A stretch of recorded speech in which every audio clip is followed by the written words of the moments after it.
Hey guys, this is Scott with Resisting Evil through RSP channel. Today I'm doing a podcast, and RSP stands for Reaction Sermons and Podcast. I'd like to react to music, things people say. I like to give a short lesson and teach about God and His Word and spiritual truths that will help you. And I also like to podcast again about political issues, COVID-19, racism, the things that we're going through this country is struggling with right now. I want to help entertain and inform to get you to where you can make good decisions, to help you from where you're at to grow to the next level of knowledge and inspire in you the desire to research things and learn the truth for yourself. And so I ask that you subscribe, help me out with the channel. Definitely appreciate you watching the videos. But I want to talk about today an article that came out in the Daily Caller less than a week ago, a few days ago, that said that basically 62% of Americans overall are afraid to share and speak out on their political beliefs. That included a certain percentage of Democrats. That included a certain percentage of independents and nearly 77% of Republicans. But the one group that was most excited about pushing their political beliefs on America and sharing them was the progressive left at like 24, 25%. That was the highest percentage that was not scared to share the beliefs. And the reason for that is the media backs them, these big corporations, Black Lives Matter, Colin Kaepernick, a bunch of globalist, communist, socialists who have an agenda support that. They support the leftist progressive agenda that basically pushes the end of the family, the end of independence, big government, the end of the First Amendment, censorship. Anybody that doesn't agree with you doesn't have a voice or isn't an equal citizen. Everybody else but them is evil. They're for violence. They're for, in protest or for riots. They're for looting. They're for stealing. They're for killing people. They don't speak out against this. There's a lot of Democrat governors. They're going along with and perpetuating this COVID hoax to get power. And so there's a lot of things that play into it. But why are we afraid? Cancel culture is the reason. Cancel culture, people get their property trampled, and then when they defend themselves with their own firearms just to keep people away from their house. They didn't kill anybody. They're going to be charged with a crime when this communist, bitch prosecutor basically is not going to charge the people who trespassed and broke down their gate and threatened them with a crime. She's letting all these people out of prison. Same with Kim Foxx, who's in Chicago.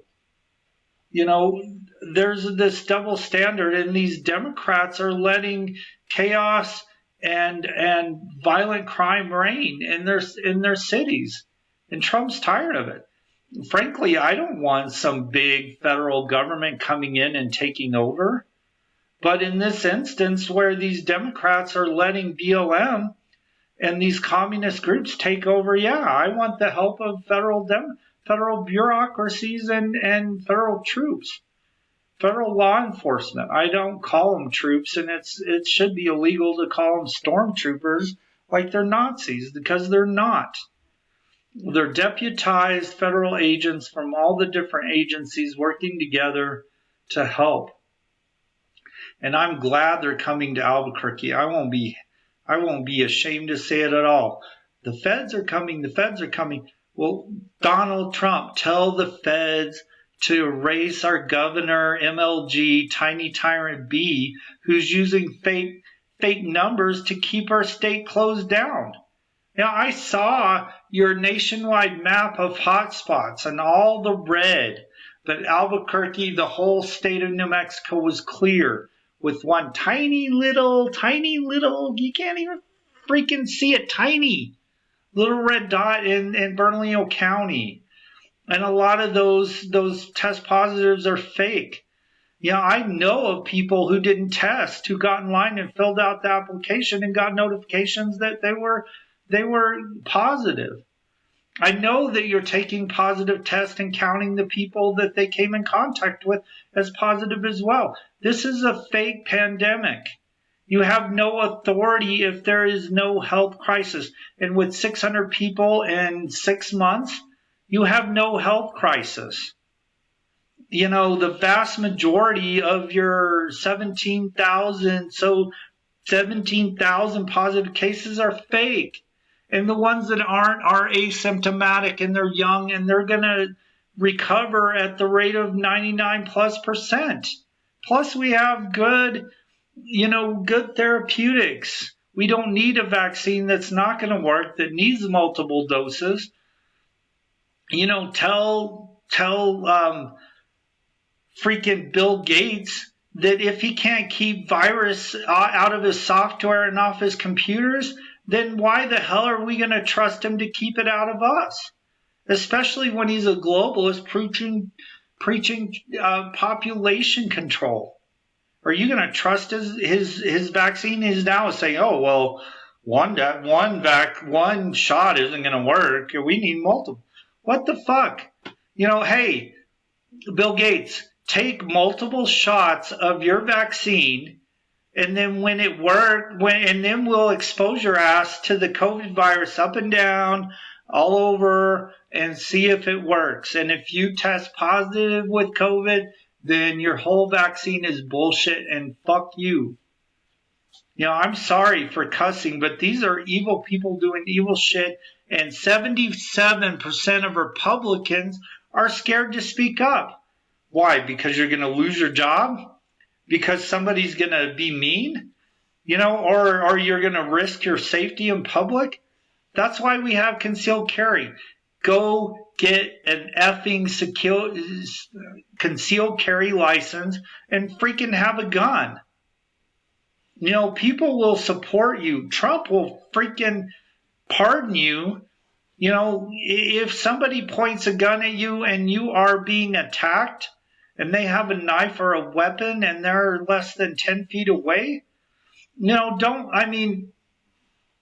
they had weapons pointed at that lady, and the gun supposedly wasn't even functional, which meant it was probably not loaded, or there was something wrong with it. And then it came out that the lady in St. Louis and her husband that pointed weapons, and then they're being charged.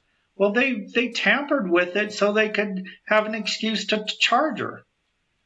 Yeah, and the governor's going to pardon them, and Trump will if the governor doesn't. But, man, don't be afraid of legal ramifications. There's a thing called a lawsuit, and there's also a thing called pro se. A lot of attorneys won't take a case unless it's like a slam dunk.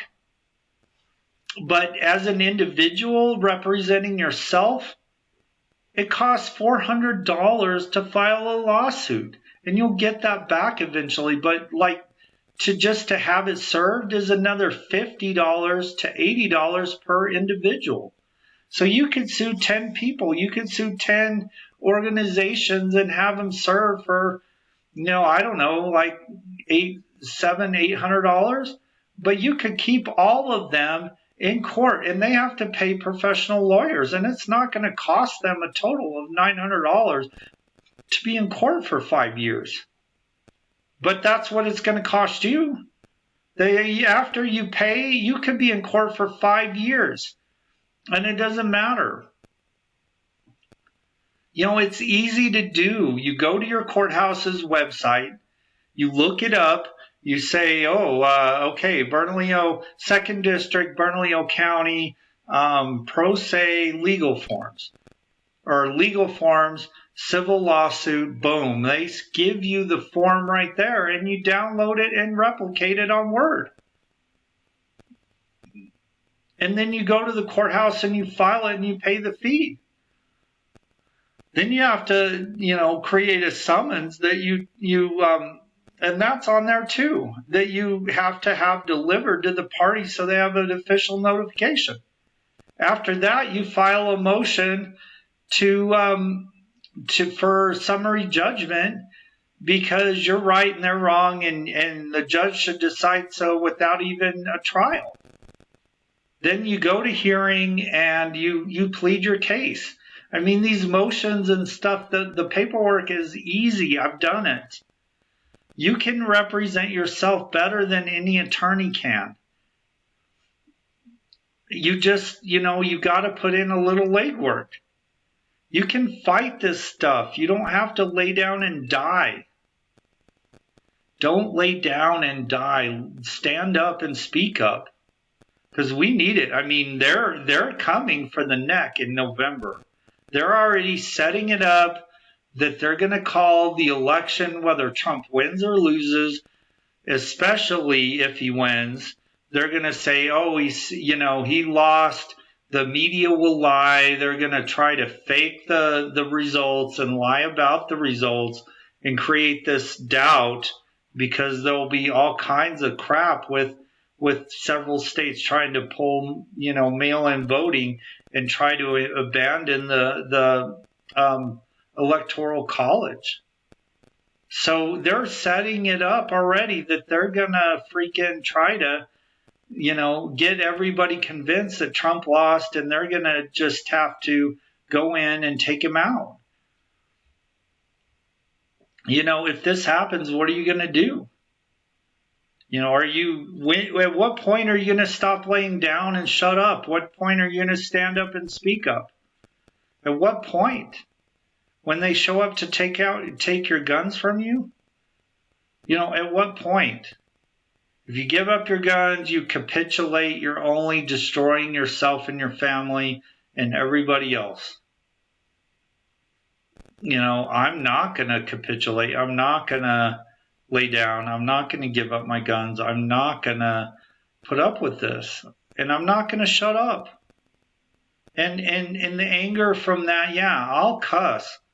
And I'm sorry. If you don't like it, I'll repent later. God's going to forgive me for that. I'm not speaking evil. I'm speaking a law for unlawful carnal knowledge. That's the F word. And the S word, S-H-I-T, that's something that God created that's natural. So, though in the B word used to stand for a female dog that has changed into a mean, ugly, evil woman. Are any of those things evil to say? I don't think so. But I'm not going to worry about it, and I don't think you should either. But the point is that we can't shut up. The time for capitulating and being, diplomatic about things and nice about things and kind about things is over. We're at the brink of war. We're at the brink of pulling out our guns and having to kill people to defend our lives. And if that happens, are you willing to do it? Are you willing? At what point? Are you willing to protect what's right or get justice? If they start murdering people on our side, then, people on their side are going to start going down too. And so at what point do we just let it go? And at what point do we say, no, this is our line in the stand? And, I want peaceful freedom. I want freedom that is secured through nonviolent means. But I'm going to get freedom, and I'm not going to give it up, and you shouldn't either. So just pray for our country, pray for this whole situation, that people will gain the confidence to speak up. Because if they intimidate you, there's alternatives. Don't worry about it. Fight back, stand up and say, hey, are you anti-Christian? Are you anti-God? Are you, pro-pedophile? Turn it around on them. Make them regret that they challenged it. Make these people regret that they're kneeling to Black Lives Matter in this whole thing with the national anthem. I kneel only to God. I'd rather die on my feet than live on my knees. To quote Braveheart, which was a good movie, and Mel Gibson and The Patriot. Mel Gibson's awesome. So just, do what's right, pray. Don't be scared, man. Don't be a fucking pussy. You're worried about your life. Christ said when you're willing to give up your life, then you'll find it. But he who one holds desperately onto his life is the one that's going to lose it. I'm willing to die for my faith in Jesus and my faith in God. I'm willing to die for that. I'm not scared of death. You can't take shit from me, and I won't let you. And the people who have a problem with that and they try, they're going to find out that I'm not playing around, and I'm not the only one. I'm just one white male conservative Christian, but there's a lot of us out there. I have a lot more friends that are a lot tougher than I am, that have a lot more guns than I do, that I wouldn't mess with. So I'm just saying. But pray, be good, love God, speak up. Don't be afraid of this political correctness, cancel culture, leftist, globalist, cocksucker bullshit crap that we have going on. Stand up to these people. Call it for what it is. Don't be afraid to speak the truth. God bless. Have a good one. Y'all have a good night and a good weekend.